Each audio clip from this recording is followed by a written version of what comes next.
I'm Reginald, and you're not. Here's this week's viewer mail.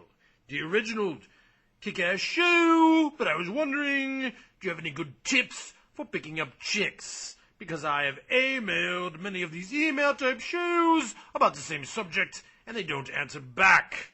They should all go rot in hell and forced to have sex with Walt Disney, Richard Nixon, Hitler, and the guy that came up with the 700 Club all at the same time. Sincerely, Box the Barbarian.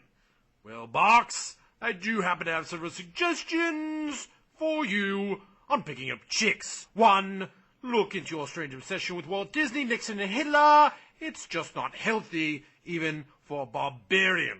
I would suggest Ritalin. 2, do whatever you can to look like David Hasselhoff. Chicks dig the Hasselhoff. 3, treat women like shit.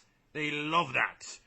And finally, 4, give a donkey punch every now and then, just to show them that you care. Glad I could help, and thanks for the letter, and now, on with the show. Due to popular request, this week we take a look at the President of the United States, George W. Bush. His ineptness at remembering even the most rudimentary of sayings is staggering. Here's a quote from Dubya, trying to remember a proverb that even the grade school children knew. There's an old saying in Tennessee, I know it's in Texas, probably in Tennessee, that says, fool me once, shame on you. Fool me, you can't get fooled again. You know, when I was just a wee demon, I had a Lucifer doll that was smarter than this moron. Fool me once, shame on you. Fool me twice, shame on me. Prince of Darkness will reign supreme. 666, blah, blah, blah, etc., etc. Oh, it gets worse. Trust me, it gets much, much worse. I personally believe that W is a secret government experiment in artificial stupidity.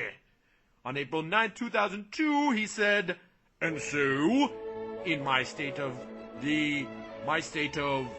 the Union, or my state speech to the nation, whatever you want to call it, speech to the nation, I asked Americans to give 4,000 years, 4,000 hours over the rest of your life of service to America.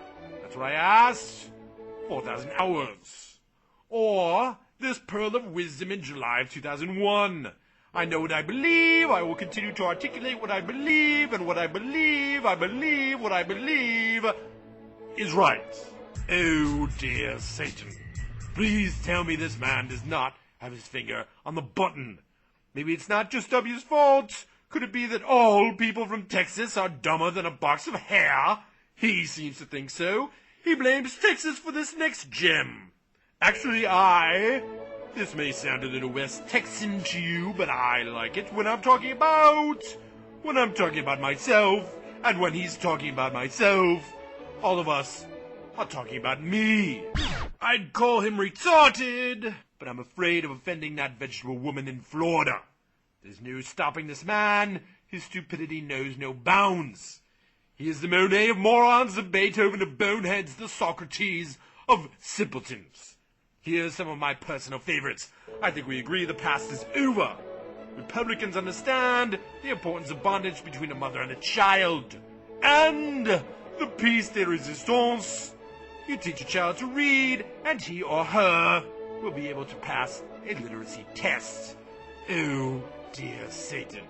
If I lived in America, I'd shoot myself in the face.